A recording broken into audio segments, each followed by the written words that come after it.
Welcome to Medicare School Daily. We're excited to be with you here today. If you are thinking of selling your house around the time you retire and start Medicare, that could have some pretty big impact on your Medicare premiums. It could easily double, could easily triple, I think maybe even quadruple the cost that you pay for your Medicare coverage. And so today, in today's episode, we're going to be talking about that so you can know kind of the timing and the strategy of when you should be moving. A lot of people, when they retire, change their house and where they live. So we see a lot of people make some mistakes, and we want to prevent you from that. This show is brought to you by MedicareSchool.com. We are a team of insurance brokers that put a lot of focus on education, making people understand or helping people understand their options. So if you're confused about Medicare, if you need some help, I encourage you to continue watching this show. Check out our YouTube channel, MedicareSchool.com. You can go and check out our video workshops. We've got a lot of videos, a lot of education. Our goal here is simple: help you understand Medicare and then help you enroll when that time comes for you, whether that's into an Advantage plan, a supplement plan, drug plan, dental plan, vision plan, whatever it is, we are here to help you. So welcome, Dad, to the show. Let's hop into this topic. So how selling real estate while on Medicare could double or even triple, quadruple your premium. All right, well, let's start kind of bird's eye view first. Why would it even matter? Well, because for our Medicare Part B premiums, our modified adjusted gross income is what determines how much we pay for Part B. So that's the why behind this. So what happens, let's just give an example. Someone's starting Medicare this year or on Medicare this year, 2026. The government is looking back at 2024 modified adjusted gross income. If this is a new term for you, that just simply means line 11 on your tax return, which is AGI, plus line 2A, which is tax-exempt interest. Most people don't have tax-exempt interest. It is when you invest in municipal bonds or foreign national bonds. So in order to determine Part B premium, the IRS reports every year those new numbers, line 11 plus line 2A. So adjusted gross income. Adjusted gross income plus tax-exempt interest. And so that's modified adjusted gross. And so if someone sells their home, there is a possibility that the gain on that home could be in that adjusted gross income. Okay. Because that would be capital gain for them. And so what we want to do is kind of walk through today and explain how that works. So let's first off talk about, though, the people that this would impact. It would be only those that have a modified adjusted gross income this year that are single filers that would be above $109,000. Because if we stay below $109,000 of all of our sources of income, we would not have an additional surcharge. We would just pay the base premium that Medicare charges everyone, $202.90 a month. So single filers, we stay below 109, it's a non-issue. Married filing a joint return, if we stay below $218,000, that modified adjusted gross income, again, no issue. So what happens when people sell their home, they're probably going to be or could likely be above those numbers. So once we get above those thresholds, a single filer 109 and above, married filing a joint return 218 above, then we have these additional surcharges called IRMAs. And IRMA is an acronym that stands for Income-Related Monthly Adjustment Amounts. Income-related monthly adjustment amounts. And so there are actually 5 different levels of IRMA. I'm not going to go through all of the exact brackets, but the way to look at them is it's kind of like marginal tax brackets. The more money you make, the higher percentage of taxes you pay. It's marginal. And the same thing is true with the IRMA. If we're going to be above the thresholds, depending upon where we land, we are going to pay more for our Medicare B.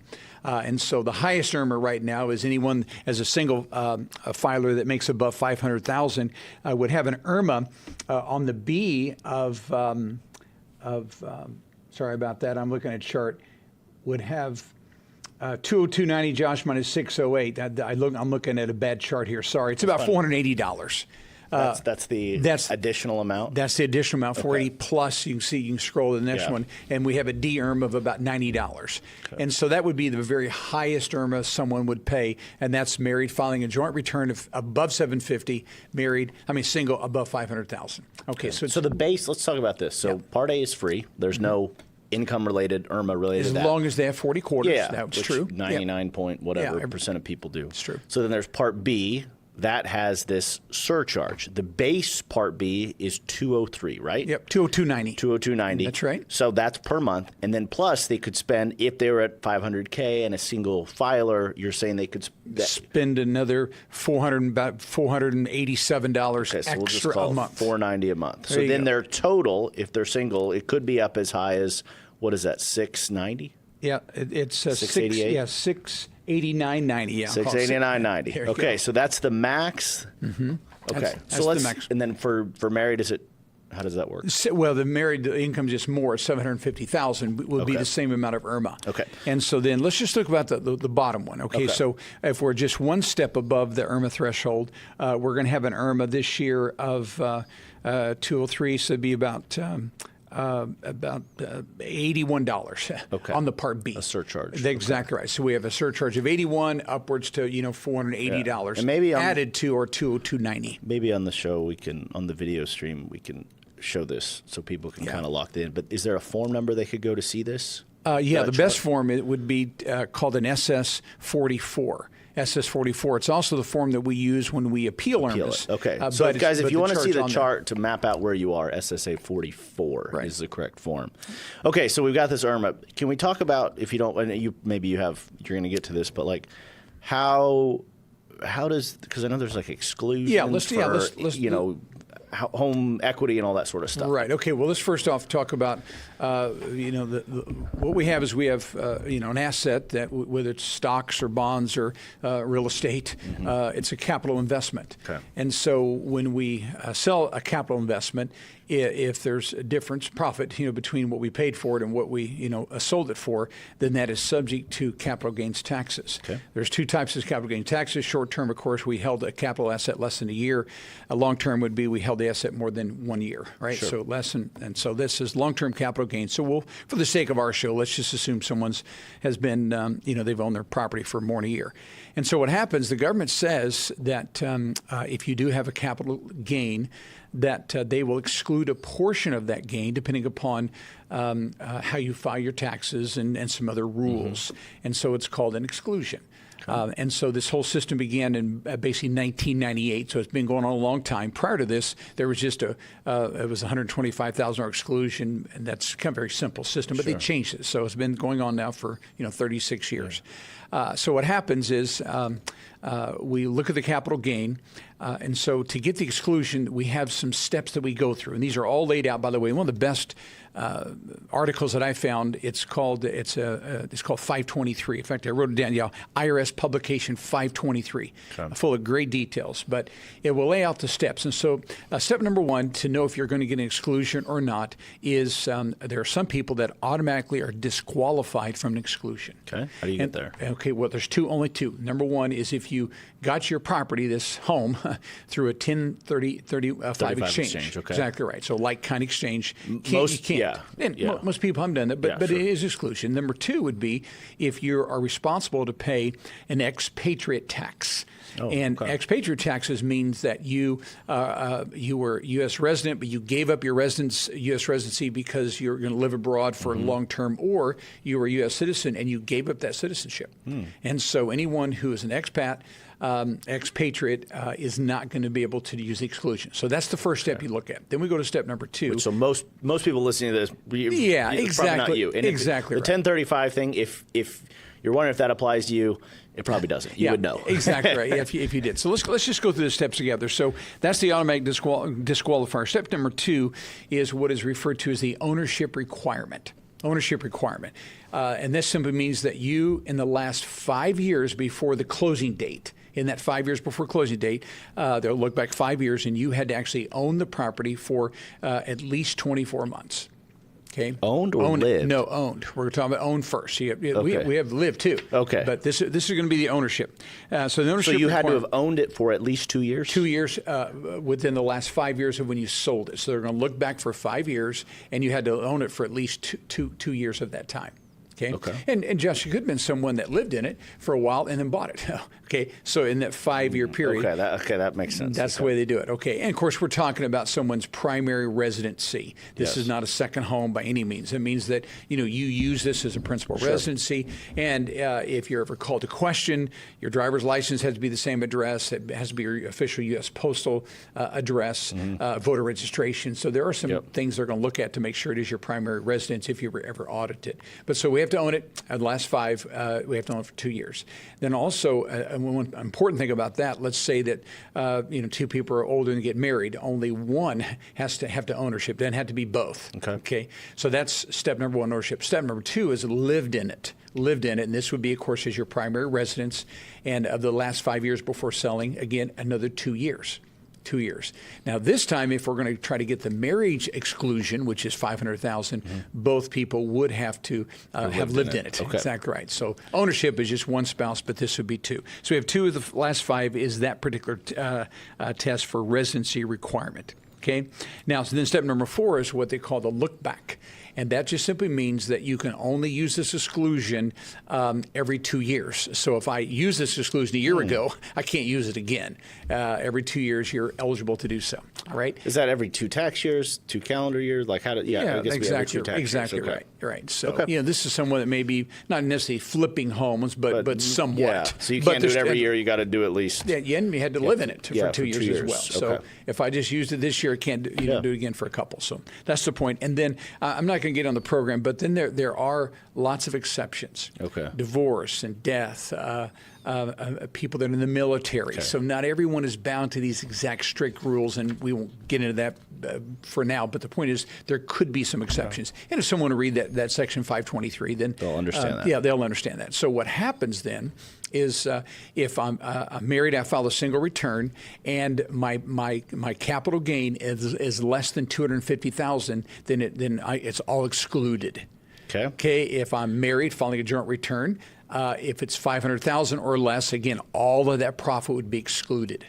Okay. Now, those who are married that file a separate return, they're bound to the single amount, $250,000. Okay. So married filing joint, married filing single. So that exactly $250 to $500. Well, and if you're single, it's just probably $250,000. $250,000. Okay. Exactly right. So if we're above those limits, let's just give a quick example. Let's say that we bought a home 10 years ago for $200,000, and we sell it 10 years later for $800,000. We made $600,000. We'll say we're married filing a joint return. Okay. We satisfied living, we satisfied ownership. That's fine. But we made $600,000. Right. So that means $500,000 of that would be excluded, and then $100,000 of that is going to be subject to capital gains taxes, which are either taxed at 0, 15%, or 20%. Sure. So, and at that amount, it's going to be taxed at 20. Yeah.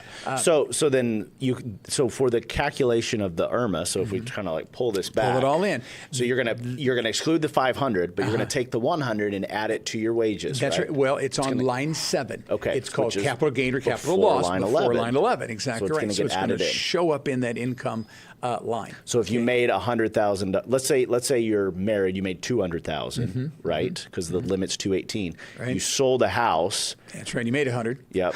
So now you're at $300. So you've got definitely going to have an IRMA, and it'll just be for 1 year. That's it. They're only looking back, at that year. Okay. So the sale of a home, if we made a large amount of money, could have a great impact. But the truth is, it is a good problem to have. Sure. Yeah. Now, okay. So the IRMA is always based on 2 years ago. Right. So 2026, people that are getting their IRMA letter this year, it's based upon 2024 income. Exactly, right. So if you sold this house and did all that in 2024, you're above the threshold. Now, you're going to have to pay that. But what happens if they retired this year? Exactly right. Well, the government does not source why you had that high income. Oddly enough, they don't. So here's what would happen. If I sold a home in 2024, and that's coming up now in 2026, and I retired in 2025 or 2026, I could appeal that IRMA. Even though it was based upon the sale of real estate, I can use the appeal that I had work stoppage or work reduction. So if some people happen to time it, and this is the same thing with Roth conversions. If you time those right and your retirement, you have retirement or semi-retirement, and your income goes down because of that, you can appeal. Yeah, and that's the SS Course 44 form. That's the SSA, the 44. So, but let's say this in this example, someone sold their incomes at $300,000 for 2024. they're going on Medicare, their employer plan's bad, they're going to keep working, but they're only making $100,000. Can they appeal? No, only if they did work reduction. So, which doesn't require a lot. Maybe they're working. They were working in 2024 40 hours a week, full time. Now they're working 35 hours a week. You have to have a life-changing event. That's right. Marriage, death, divorce, work stoppage, work reduction, and the other three are loss of income producing property, loss of an employer settlement, or loss of pension. And those are true losses, not like I sold a rental property. No, that's like exactly right. Yeah, loss. it's gone. It burned up. It was a part of a flood. Okay. Went down a mudslide in California. Okay. So, in fact, we've been doing this a long time. I have done all of the 8 except for those 3. Okay. And we've done all the 5: death, divorce, marriage, work stoppage, work reduction. But as long as we have a life-changing event, then we qualify to put that event down. And again, it has to be in the last 2 years to use it. But if the timing's right, that's possible. Another thing I think that's important for people to note is that what happens when you sell a home, there's a form, and I want to make sure I'm giving the right number. Yeah, it's called a 1099-S. So you sell a home, you have a 1099-S form that almost always the closing agent is going to issue. Okay, issue to the government, issue a copy to you. And even if you stay below the 250 or the 500,000, you have to fill out the worksheet showing that you did not make above the threshold. If that 1099 is filed, at that 1099-S is filed, people have to make sure. And so now if we're above it, obviously the worksheet is showing you made $100,000. But the point is this, and I thought this is really good. They word it this way: the IRS doesn't tax what you're allowed to exclude, but they will still want to see the math if the Form 1099-S was issued, which means at closing, or if any portion of that is taxable. Okay, so what happens is you have this form, and then all this math goes on what's called Schedule D, which is then carried over to line 7, which affects our IRMA. Make sense? Yep, I love it. Okay, we've got some callers. I learned a lot. Thank you. I love kind of going through all this. So let's get to our first caller. Then, guys, real quick, if you want to be a part of the show, if you want to ask some questions, if you want to tell us about your good experience selling a house or a bad experience with an IRMA or something, we'd love to hear about it. The phone number should be at the bottom of the screen. For those of you listening on podcast platforms, it is 833-824-2004, 833-824-2004. If you got questions related to Medicare, Social Security, whatever it is, we'd love to chat with you. You get an opportunity to talk to my dad, who is truly like the leading expert on Medicare education in the country. So it's an opportunity. Also, I want to say, Josh, for those who are watching, tell others. Because you all know we just started this program a few weeks ago, and we're excited. We're going to continue on. So tell your friends, if you don't mind, about what we're doing, and we'd love to have them be a part as well. We get lots and lots of referrals for business, and so we'd love to have you telling your friends about this program. For sure. Okay, let's get to our first call. Hello, welcome to Medicare School Daily. What's your name? Where are you calling from? My name is Alvy. I'm out of Utah. Hi, Alvy. What is your question today, sir? Well, I got a couple of them. One of them just popped up today. We're listening to part of your first one. Okay, what is it? I was born in 1962, December. Okay. And with the penalty of making X amount of money, does that start the year I'm going to go ahead and turn 65 if I retire then? Sure. So this is about Social Security, right? Or after I... Yeah, is this Social Security? Social Security. Yeah, exactly. When are you thinking of starting Social Security? 20... the phone which cut... would be when I turn 65. The phone cut out there. So did you say 2027? Yeah. Okay. So when I turn 65. Makes sense. Okay, and so are you going to continue to work, sir? If I do, it'll be like maybe 1 week every month until I get to around the $23,000 and Perfect. stop. Okay, very good. Good plan. Okay, yeah, that's a very good idea. So, of course, you won't hit your full retirement age until December of 2029, so you're going to be subject to that low amount all the way through December of 2028.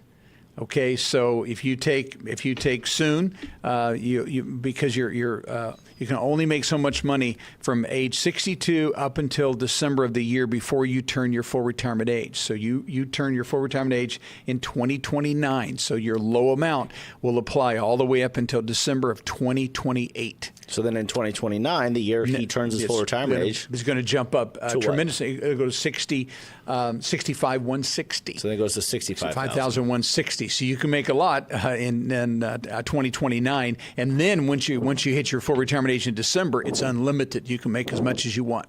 Okay, so if you decide, go ahead. The reason why I'm deciding to just retire earlier, we're under 19 people that work for the company, so I have to go on A and B, the G plan, the D plan, and the vision and dental plan. Yes, sir. Now, I've been listening to you guys for about a year and a half because my wife actually retired this last year, and I got her to do all them plans. Okay. Good. So you're just going to work more of a part-time basis with your present employer. Is that your plan? Maybe. I might just go fully, but I drive truck over the road, so I've been doing this since I was 17. Wow. Well, you might as well. I don't know if I could just walk away from it. Yeah. Well, and you can make up to, what is that, $24,000 a year? So you might as well make a little, get out of the house a little. Yeah. Well, we'll be doing a lot of camping. Oh, there you go. Well, that's great. It's beautiful country out in Utah to do some camping, that's for sure. Hey, Albie, any other things you want to ask? I thought you said you had a couple questions. Yeah. There's a couple more. There was one, I was watching a video yesterday about the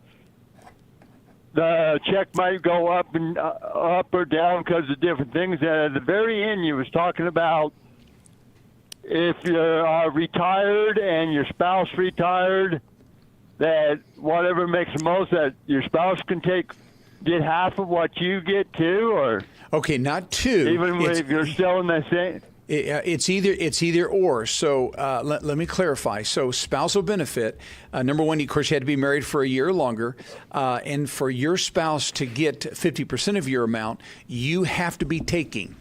Okay, you have to be taking. In the old days, didn't have to do that, but they changed it a couple of years ago. So you have to be taking your benefit for your spouse to get 50%. Now, the 50% they can get is based upon your amount at your full retirement age, even if you took early. It doesn't matter. They'll get 50% of your full retirement age. However, if they take before their own full retirement age that spousal benefit, then they're also going to get a reduction. And it's actually a little bit steeper than the normal retirement reduction. So did that make sense to you?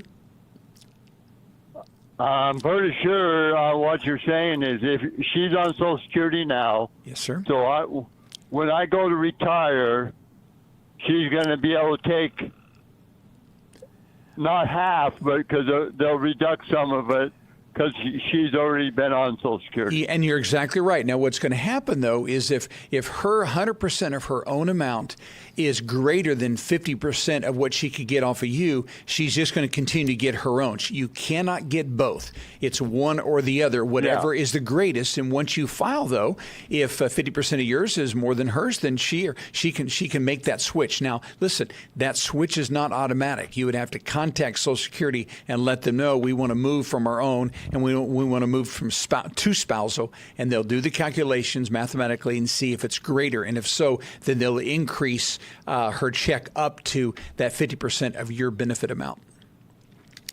Okay. Okay. I think you just did all three of them. Sounds good. Okay. Well, hey, thank you. Nice to chat with you. Thanks, Hey, Albie. The third one you answered because I was thinking when if I go to 65, when I get to 67, I can go to that higher amount. Okay. Now, here, let me clarify something, Albie. For you, if you take your benefits at 65, your benefit can only grow through the cost of living adjustments.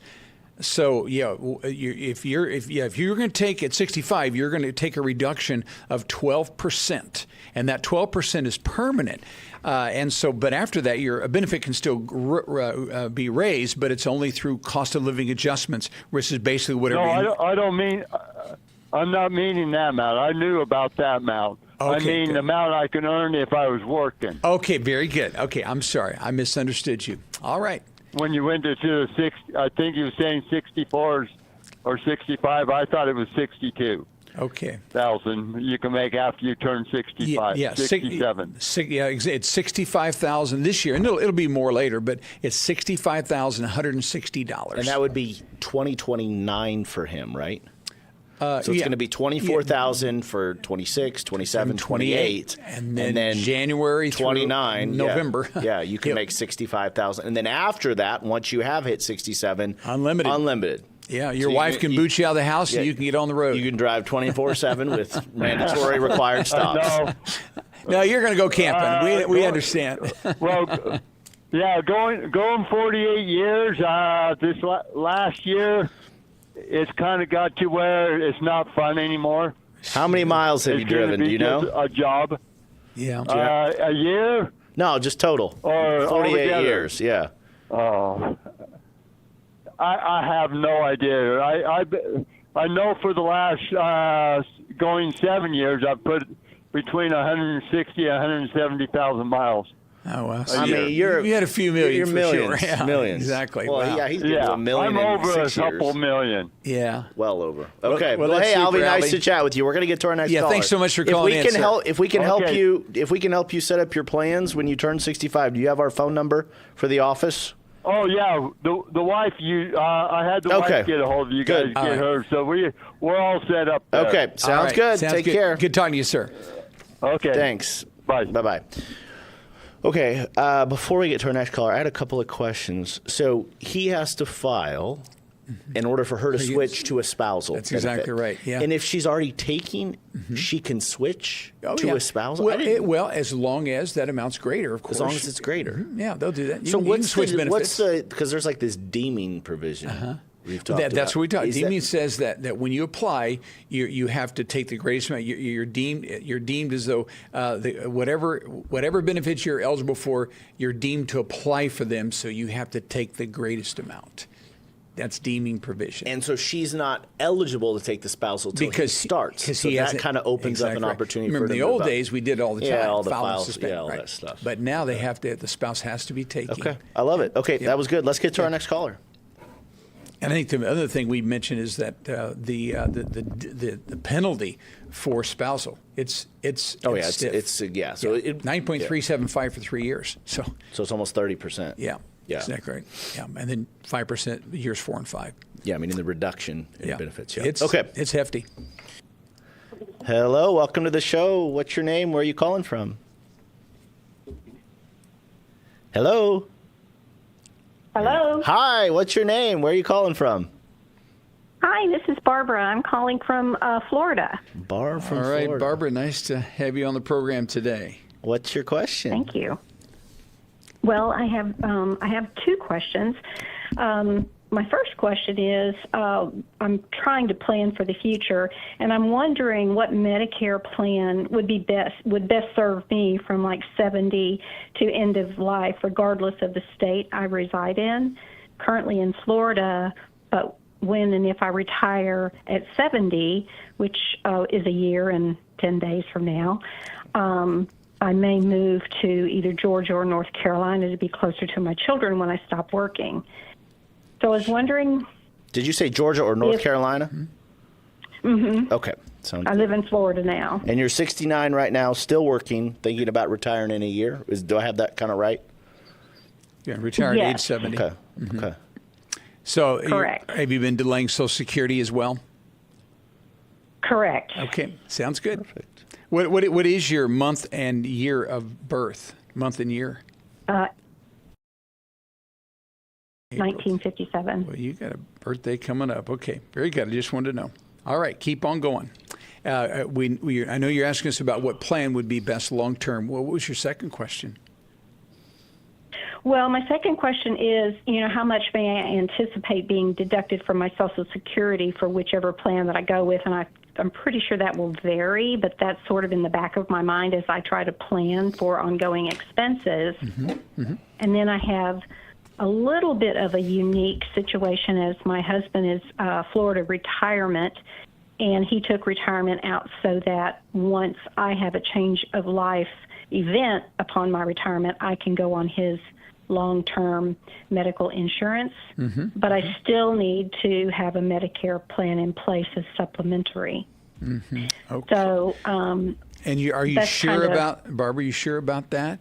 Because when you're retired, Medicare A and B always pays first. So something that's secondary could be a supplemental plan, it could be an Advantage plan. So his employer plan it's still going to be available for you. Is that what you're saying?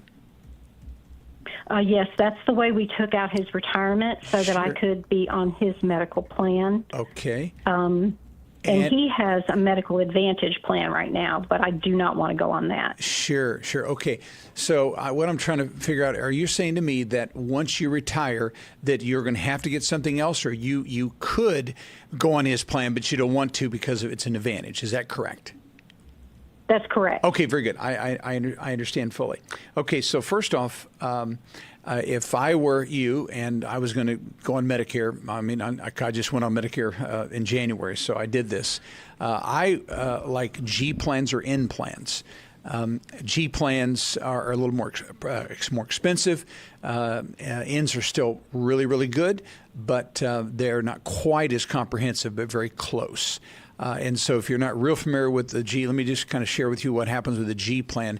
You're enrolled in Medicare A and B, and then you pay a premium to an insurance company that will then cover every one of the gaps that exist in Medicare other than the B deductible.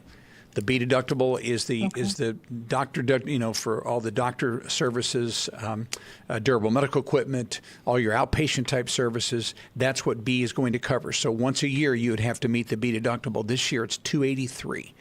And then after that, everything else is covered. So as long as you're seeing a Medicare provider and you're getting something that Medicare is going to cover, which is almost everything, you'd only be out of pocket your $283 deductible. That's once a year. Now, you got to pay your premium, of course, for your G plan, but it will pick up everything else. Now, the next best thing to that and very close to that would be an N plan. In Florida, they're pretty attractive right now, but the N plan will cover really, really well on the A side of Medicare, but on the B side, that N plan will not cover your deductible, just like the G didn't. And then when it comes to the coinsurance, what happens? The G covers the coinsurance, all of it. But what N does, N covers all the coinsurance unless a copay. So when you go to the doctor, see a specialist, you'd always have a copay on the N plan of up to $20. And then there's a thing called excess charges that are very, very rare, but they could happen. And that's when a doctor adds 15% to the bill. And when they do that, the N plan does not cover the excess charges. It's very rare. I can't say there's no risk, but it is minimal, but it does happen. I would say maybe about 3% of the time at most. So there's, 3% chance you may see an excess, but again, it doesn't happen often. But if you did, G covers excess, N does not. And so in the state of Florida right now, I'd say the difference between G and N is probably $100 a month. Yeah, can I? Can I grab, what's your zip code right now? And then do you know either towns or zip codes for where you may move in Georgia or North Carolina? A town is fine. Probably close to in North Carolina. In North Carolina. Okay. And if Georgia. Okay, and those two states would be real similar in rates. Florida's a little bit higher. And so just a couple things as Josh looks those up, and son, you just interrupt me when you're ready. But if you've done some reading and studying, one of the reasons that I went with an Advantage plan it's a supplemental plan, not Advantage plan, sorry, is basically because I wanted to be able to choose my providers. I didn't want some insurance company dictating me what docs I can see and can't see, what hospitals I can go to. If that didn't bother you, then Advantage would be fine. But most people like to pick their own docs. Number two, I also wanted something that would be permanent.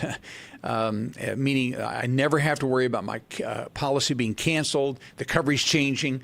They can never do that. It's a permanent policy. Advantage plans are 1 year at a time.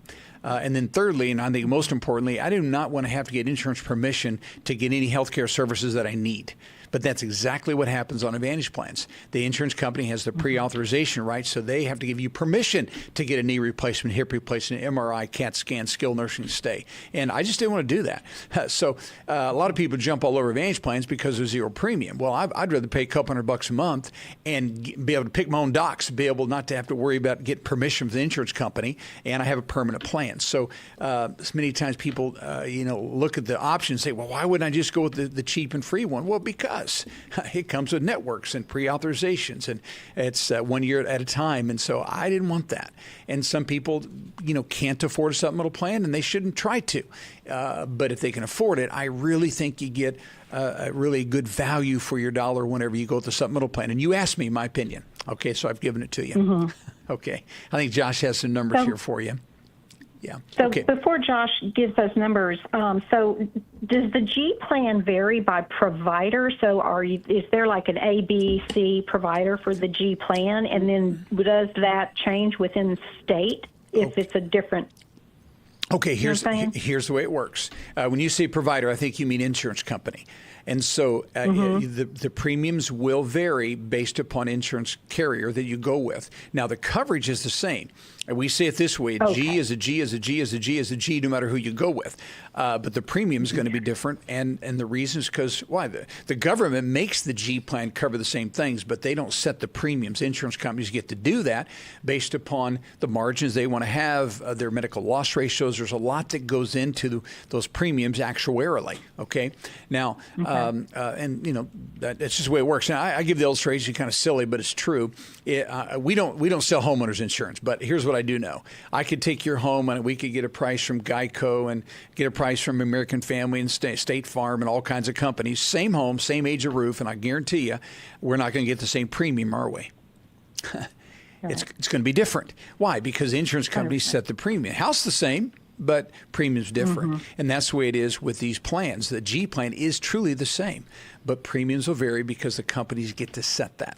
Okay, and then what we look for are companies that are kind of more national versus regional. They tend to have a greater market share, and over the long term tend to be a little bit more stable. So that's what we look at. Okay, I think Josh has some numbers for you here. Yes. Do you have a pen and paper? I do. Okay, so I'm just going to give you like 70, son. I did it at your current age. I did it at 69. I put in the date of birth. So it might be a touch more expensive than this. But so North Carolina is going to be the cheapest, from a long-term perspective. A G plan is about $125. In plan is about $90 a month. These are monthly numbers, right? So Georgia is going to be next. So the G plan is going to be about $150. So about $25 more. And the in plan is going to be about $100. Okay. Yeah. And then the Florida is just the most expensive for SUPs. I mean, there's a couple states, New York, California, Florida. They're just kind of pricey. The G plan is $211, and the in plan is about $150, $160, somewhere in there. Yeah. So you can kind of see that the biggest variance really is, and I just pulled the lowest. There's a variation between around that 100, but I was just trying to give you a good, solid carrier. But the biggest variation is going to be kind of where you end up long term. Yeah. And Barb, that G plan for you in Florida is $211. I pay $212 right now. I'm 65, so still a pretty good rate. And also, both of those policies are what we call issue age policies. Which means the prices go up for sure, but once you have your plan, it doesn't go up because of age. It still goes up because of group increases, but not because of age. North Carolina would be an attained age state. It will go up every year a little bit because of age. No big deal either way. I'm just trying to teach you a little bit about how these plans are priced. Okay?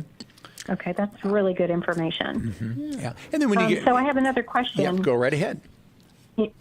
So if a G is a G is a G, and it's just a different different cost for the plan, $211, $150, $125. Does it still cover everything is it like reciprocity? Does the state cover everything because a G is a G is a G? Mm-hmm. Yeah, because it's a national plan.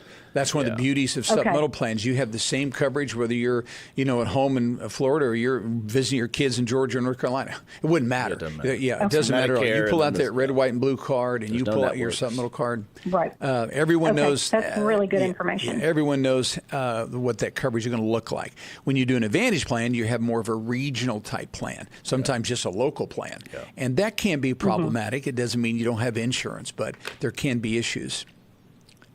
It's actually Advantage is pretty good in Leon County because it's the county of the government, and so they kind of take care of their, quote, employees. Sure. So it's a pretty good plan here. But if I'm traveling, I did not want to do an Advantage because I feel like it won't take care of me, and I have longevity that I anticipate will go up into my 90s. Good. But what is a resource that can help me make these wise decisions? Is there can you give me a resource that I can just continue to utilize? Well, I mean, I would truly use our YouTube channel. Our website has a very good, I don't know if you've been there yet, but MedicareSchool.com. MedicareSchool.com, and on the very home page, front page, there will be a place, we have free workshop. And there's truly no obligation. All you do is give us your email address, and we email you the workshop. It's about an hour long. Yeah, a little bit less than an hour. I do it, and we update it every year because Medicare numbers change. And so I would watch that if I were you. I think it'd be a good use of your time. And then you can, our YouTube channels and others that do a very good job educating. That's really the best way.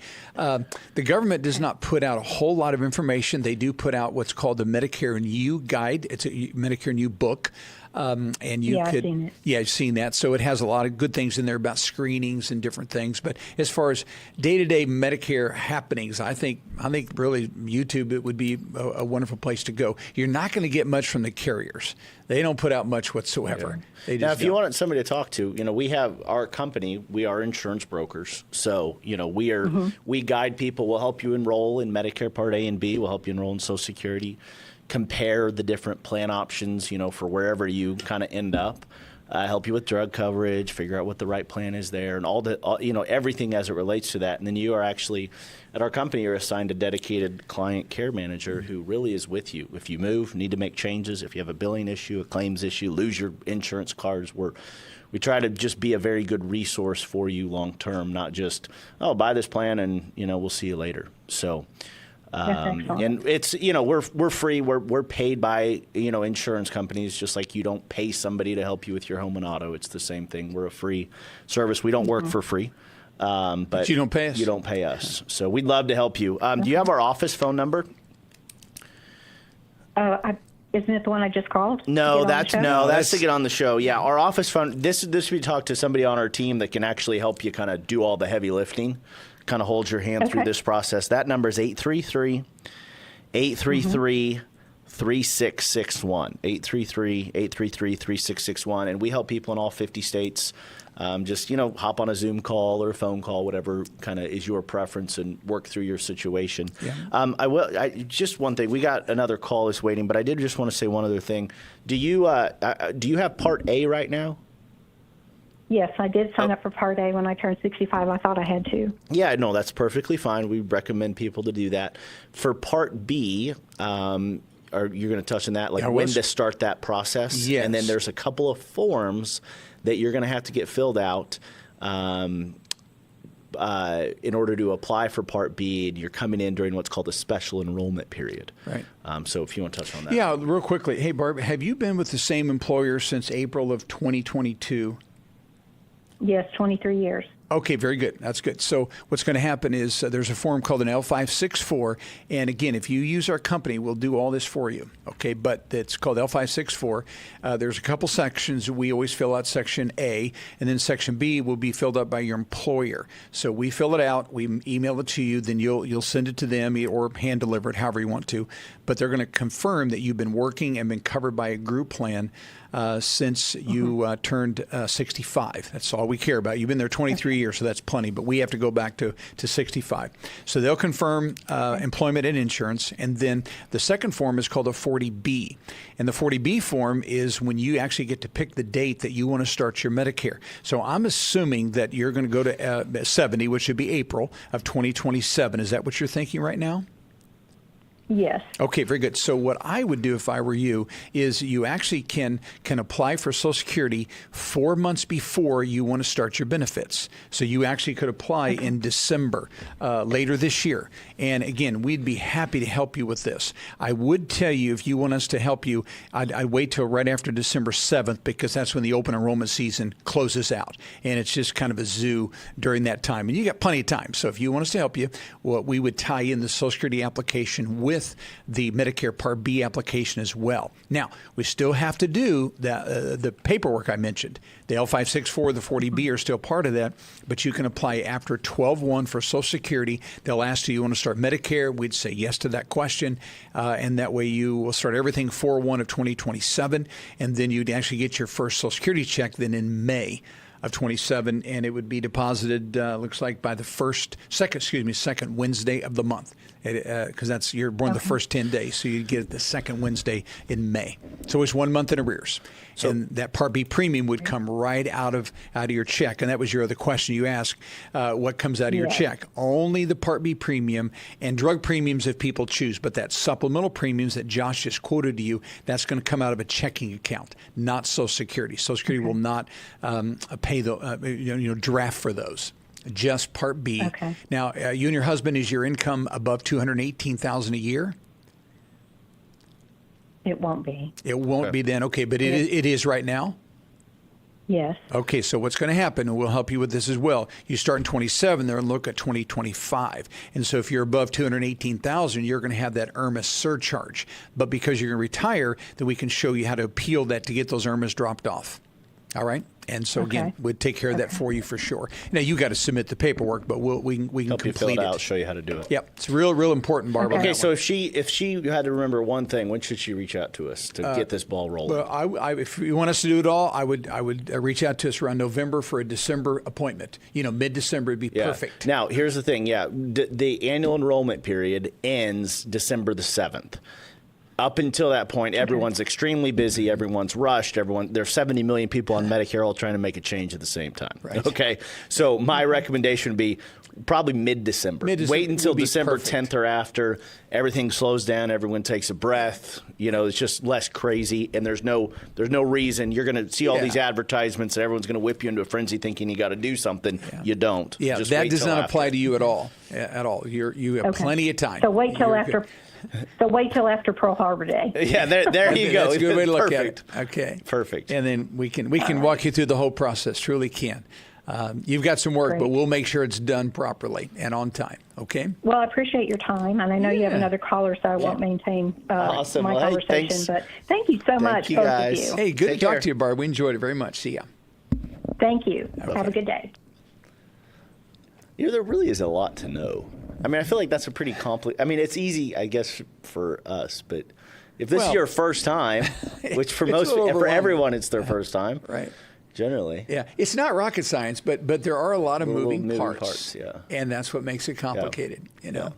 Okay, we'll get to our next call, but guys, if you need help with this, because this is a pretty normal situation, and there's a lot of moving parts. If you want somebody to walk through it, everybody on our team is personally trained by my dad. We can help you through this whole thing, hold your hand through the entire process. The goal is for you to understand your coverage and not to make a mistake, right? And then really become a client for life. Our goal is for you to tell all your friends about us, right? Because that means we've done a good job for you. That's right. So let's hop to our next call. But if you need help, phone number is 833-833-3661, 833-833-3661. We'd love to help you. Right. Hello, welcome to Medicare School Daily. What's your name? Where are you calling from? Yes, hi, my name is Terry Love, and I'm calling from Albany, Oregon. Albany, Oregon. Okay. Good to have you, Terry. Hi. What's your question? Okay, so I am going to start Medicare in May of this year, May 1st. and I'm already set with a local insurance plan. Okay. But my question, and I've been trying to call Oregon Department of Human Services to get my question answered in regards that I'm currently on Medicaid.